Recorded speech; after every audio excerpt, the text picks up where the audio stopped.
मित्रों, सनातन धर्म में अनेक पर्व और उत्सव मनाए जाते हैं, लेकिन उन सभी में महाशिवरात्रि का विशेष महत्व माना गया है।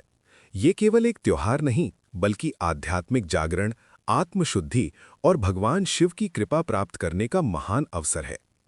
हम सभी बचपन से सुनते आए हैं कि महाशिवरात्रि का पर्व भगवान शिव और माता पार्वती के पावन विवाह के उपलक्ष्य में मनाया जाता है। कहा जाता है कि इसी शुभ रात्रि में माता पार्वती ने कठोर तपस्या के फलस्वरूप भगवान शिव को पति रूप में प्राप्त किया था। इसलिए इस दिन को विवाह और प्रेम की पवित्रता का प्रतीक भी माना जाता है।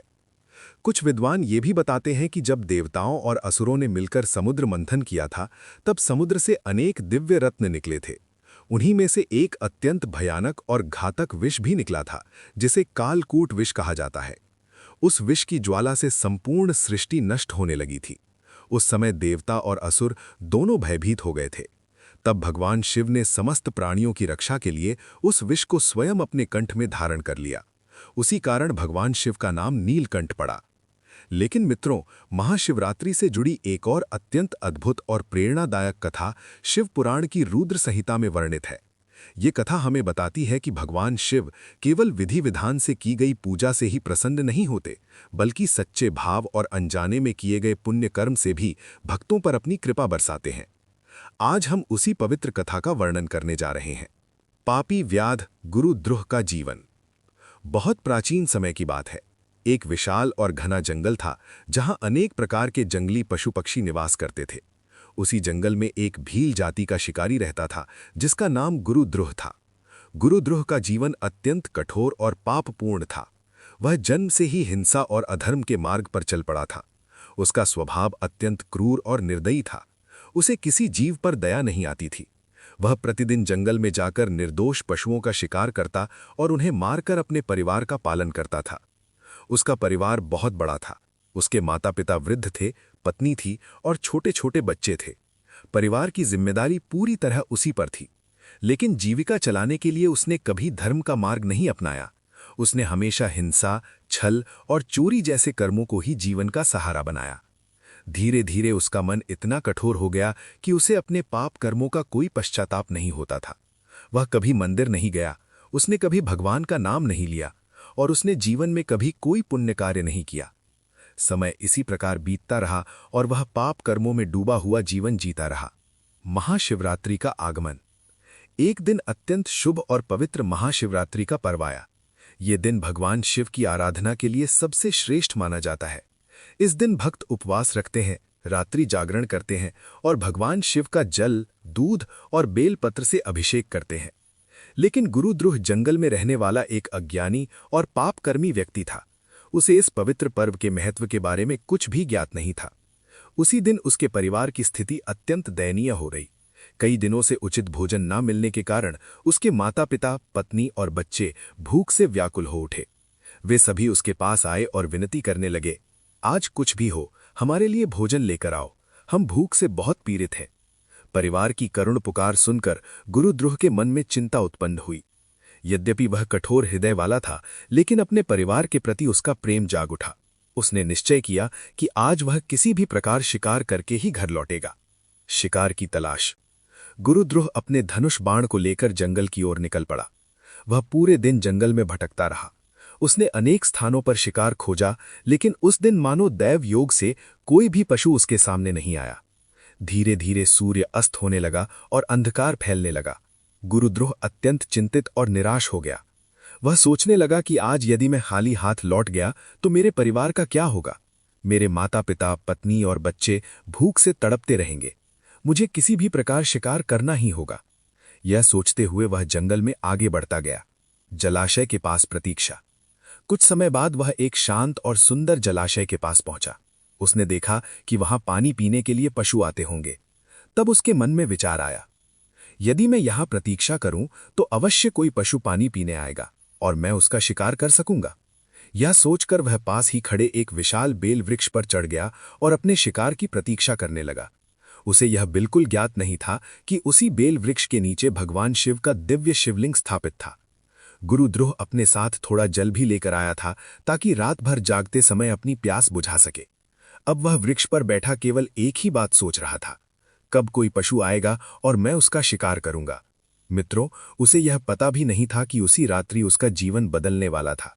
भगवान शिव उसकी अनजानी भक्ति को स्वीकार करने वाले थे, और यहीं से प्रारंभ होती है वह अद्भुत घटना जिसने एक पापी व्याध को महान भक्त बना दिया। मित्रों, अब कथा उस मोड़ पर पहुंचती है जहां ईश्वर की करुणा और अनजानी भक्ति का अद्भुत रहस्य प्रकट होता है। वो पापी व्याध गुरुद्रोह बेल वृक्ष पर बैठा हुआ पूरी तरह अपने ही विचारों में डूबा था। उसके मन में ना तो भगवान का स्मरण था, न धर्म का विचार। उसके हृदय में केवल एक ही चिंता थी, आज यदि शिकार नहीं मिला तो मेरा परिवार भूख से मर जाएगा। रात्रि धीरे धीरे गहराती जा रही थी। चारों ओर सन्नाटा छा गया था। वन के जीव जंतु अपने अपने स्थानों पर विश्राम कर रहे थे। केवल उस व्याध की आंखों में नींद नहीं थी, वो पूरी तरह जाग रहा था। प्रथम प्रहर की घटना। रात्रि का प्रथम प्रहर आरंभ हुआ। उसी समय दूर से पत्तों की हल्की सी सरसराहट सुनाई दी। व्याध सतर्क हो गया। उसने देखा कि एक प्यासी हिरणी धीरे धीरे जलाशय की ओर आ रही है। उसे देखते ही व्याध के मन में हर्ष की लहर दौड़ गई। उसने सोचा, आज मेरा भाग्य जाग गया, अब मैं अपने परिवार के लिए भोजन लेकर ही जाऊंगा। उसने तुरंत अपने धनुष पर बाण चढ़ाया, लेकिन जैसे ही उसने बाण साधा, ठीक उसी प्रकार फिर से जल की बूंदें और बेलपत्र शिवलिंग पर गिर पड़े। इस प्रकार भगवान शिव की प्रथम प्रहर की पूजा संपन्न हो गई। इधर हिरणी निडर होकर जल पीती रही। शिव की कृपा से उसका जीवन सुरक्षित रहा। जल पीकर वो शांत भाव से अपने आश्रम की ओर लौट गई। व्याध ये सब देखकर चकित रह गया कि शिकार सामने होते हुए भी उससे छूट गया। द्वितीय प्रहर की कथा। समय बीतता गया। रात्रि का द्वितीय प्रहर आरंभ हो गया। व्याध अभी भी वृक्ष पर बैठा था। भूख और प्यास से उसका शरीर थक चुका था, लेकिन चिंता के कारण उसकी आंखों में नींद नहीं थी। कुछ समय बाद वही हिरणी की बहन दूसरी हिरणी जल पीने के लिए वहां आ पहुंची। वो अपनी बहन की राह देखते देखते आई थी। जैसे ही व्याध की दृष्टि उस पर पड़ी, उसने फिर से धनुष उठाया। इस बार उसने मन ही मन निश्चय किया, अब की बार शिकार हाथ से नहीं जाने दूंगा। लेकिन जैसे ही उसने बाण खींचा, ठीक उसी प्रकार फिर से जल की बूंदें और बेलपत्र शिवलिंग पर गिर पड़े। इस प्रकार भगवान शिव की द्वितीय प्रहर की पूजा भी अनजाने में पूर्ण हो गई। ये दृश्य अत्यंत रहस्यमय था। जिस व्यक्ति ने जीवन में कभी शिव का नाम नहीं लिया, उसी से शिव की पूजा हो रही थी। हिरणी की सत्य प्रतिज्ञा। हिरणी ने व्याध को बाण चढ़ाते देखा और भयभीत होकर कहा, हे वनवासी, तुम क्या करने जा रहे हो? व्याध ने कठोर स्वर में उत्तर दिया, मैं अपने भूखे परिवार का पालन करने के लिए तुम्हें मारूंगा। ये सुनकर हिरणी भयभीत नहीं हुई, बल्कि शांत स्वर में बोली, यदि मेरे शरीर से किसी का उपकार होता है तो मेरा जीवन सफल हो जाएगा। लेकिन मेरे छोटे छोटे बच्चे घर पर मेरी प्रतीक्षा कर रहे हैं। मुझे एक बार जाकर उन्हें धैर्य देना है और फिर मैं अवश्य लौट आऊंगी। व्याध को उस पर विश्वास नहीं हुआ। उसने कहा, जो यहां आता है वो लौटकर कभी नहीं आता। तब हिरणी ने भगवान विष्णु की शपथ लेकर कहा, यदि मैं लौटकर ना आई तो मुझे वही पाप लगे जो वचन देकर उसे तोड़ने वाले को लगते हैं, जो माता पिता का श्राद्ध नहीं करता, जो शिव की निंदा करता है और जो धर्म का त्याग करता है। हिरणी की सच्चाई और निर्भीक वाणी सुनकर व्याध कुछ क्षण मौन हो गया। उसके कठोर हृदय में पहली बार सत्य का स्पर्श हुआ। कुछ सोचने के बाद उसने कहा, जाओ, लेकिन शीघ्र लौटना। हिरणी जल पीकर प्रसन्नतापूर्वक अपने आश्रम की ओर चली गई। अनजानी कृपा। मित्रों, व्याध को ये पता ही नहीं था कि वो जागरण कर रहा है। उसके हाथों से शिव का अभिषेक हो रहा है और उसके पाप धीरे धीरे नष्ट हो रहे हैं। भगवान शिव उसकी अज्ञान भक्ति, जागरण और बेलपत्र जल अर्पण से प्रसन्न हो चुके थे। और अब कथा आगे बढ़ती है।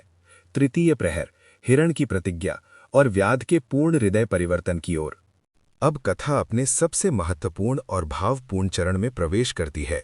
ये वही क्षण है जहां एक पापी, क्रूर और निर्दयी व्याध का जीवन पूर्ण रूप से बदलने वाला था। रात्रि का समय धीरे धीरे बीत रहा था। व्याध गुरुद्रोह अभी भी बेल वृक्ष पर बैठा था।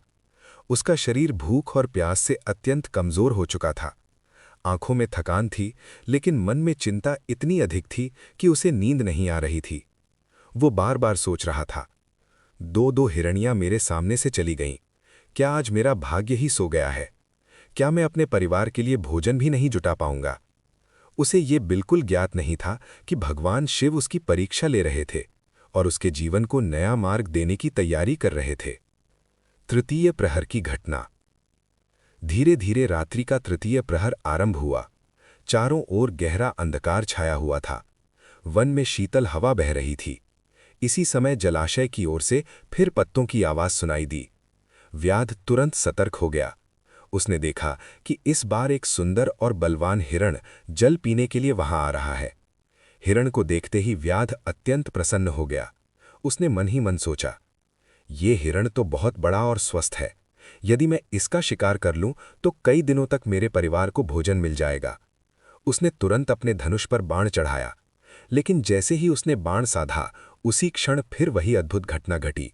उसके हाथ से जल की बूंदें और बेलपत्र टूटकर नीचे गिर पड़े और वे सीधे शिवलिंग पर जाकर अर्पित हो गए। इस प्रकार भगवान शिव की तृतीय प्रहर की पूजा भी अनजाने में पूर्ण हो गई। भगवान शिव की कृपा धीरे धीरे उस व्याध के जीवन में उतर रही थी। हिरण का अद्भुत त्याग। बेलपत्र गिरने की आवाज सुनकर हिरण ने ऊपर देखा और व्याध को पहचान लिया, लेकिन वो भयभीत होने के बजाय शांत स्वर में बोला, हे व्याध, तुम क्या करने जा रहे हो? व्याध ने उत्तर दिया, मैं अपने परिवार का पालन करने के लिए तुम्हारा वध करूंगा। ये सुनकर हिरण के चेहरे पर भय नहीं बल्कि एक अद्भुत शांति दिखाई दी। वो बोला, यदि मेरे शरीर से किसी भूखे परिवार का पालन होता है तो मेरा जीवन धन्य हो जाएगा। जो शरीर दूसरों के काम नहीं आता उसका जन्म व्यर्थ है। लेकिन फिर हिरण ने विनम्र स्वर में कहा, मेरे छोटे छोटे बच्चे और मेरी पत्नी मेरा इंतजार कर रहे होंगे। मुझे एक बार जाकर उन्हें समझाने और सौंपने दो। मैं प्रतिज्ञा करता हूं कि मैं अवश्य लौट कर आऊंगा। व्याध का हृदय परिवर्तन। व्याध ये सुनकर आश्चर्यचकित रह गया। उसने सोचा, आज ये वन के जीव कैसी बातें कर रहे हैं। मृत्यु सामने देखकर भी इन्हें भय क्यों नहीं हो रहा। फिर भी उसने संदेह से कहा, मुझे किसी पर विश्वास नहीं है। 2 हिरणियां पहले ही लौटने का वचन देकर चली गईं और अभी तक नहीं लौटी। हिरण ने अत्यंत गंभीर स्वर में उत्तर दिया, हे व्याध, इस संसार का आधार ही सत्य है। जो व्यक्ति झूठ बोलता है उसका पुण्य तुरंत नष्ट हो जाता है। उसने आगे कहा, यदि मैं लौटकर ना आऊं तो मुझे वही पाप लगे जो शिवरात्रि के दिन भोजन करने से लगता है, जो झूठी गवाही देने से लगता है, जो दूसरों की वस्तु हड़पने से लगता है और जो भगवान शिव का स्मरण न करने से लगता है। हिरण की सच्चाई और दृढ़ता ने व्याध के हृदय को अंदर तक झकझोर दिया। उसके मन में पहली बार करुणा का भाव जाग उठा। कुछ क्षण मौन रहने के बाद व्याध बोला, जाओ, लेकिन शीघ्र लौटना। हिरण जल पीकर अपने आश्रम की ओर चला गया। सत्य की विजय। उधर हिरण और दोनों हिरणियां अपने अपने परिवार से मिले। उन्होंने अपने वचन की कथा एक दूसरे को सुनाई। तीनों ने विचार किया, सत्य से बढ़कर कोई धर्म नहीं है। हमने वचन दिया है, इसलिए हमें लौटना ही होगा। अपने बच्चों को समझाकर और धैर्य देकर वे तीनों पुनः व्याध के पास लौट आए। व्याध का पूर्ण परिवर्तन। तीनों को वापस लौटते देखकर व्याध स्तब्ध रह गया। उसने अपने जीवन में पहली बार इतना सत्य और त्याग देखा था। उसका हृदय पूरी तरह पिघल गया। उसकी आंखों से पश्चाताप के आंसू बहने लगे। वो सोचने लगा, जीवन भर मैं निर्दोष जीवों को मारता रहा। मैंने कभी सत्य और धर्म का पालन नहीं किया, लेकिन ये वन के जीव मुझसे कहीं अधिक महान हैं। उसी क्षण उसके भीतर का सारा अंधकार समाप्त हो गया। उसने अपने धनुष बाण को नीचे रख दिया और शिकार करने का विचार त्याग दिया। भगवान शिव का प्रकट होना। जैसे ही व्याध के मन में पश्चाताप और भक्ति का भाव जागा, उसी समय वहां दिव्य प्रकाश फैल गया। भगवान शिव स्वयं वहां प्रकट हुए। उन्होंने प्रसन्न होकर कहा, हे व्याध, तुमने अनजाने में मेरी पूरी रात्रि पूजा की है। तुमने उपवास रखा, जागरण किया और बेलपत्र व जल अर्पित किया। तुम्हारा हृदय भी शुद्ध हो गया है। भगवान शिव ने उसे अपने दर्शन देकर आशीर्वाद दिया और उसके सभी पाप नष्ट कर दिए। अंततः उसे मोक्ष प्रदान किया।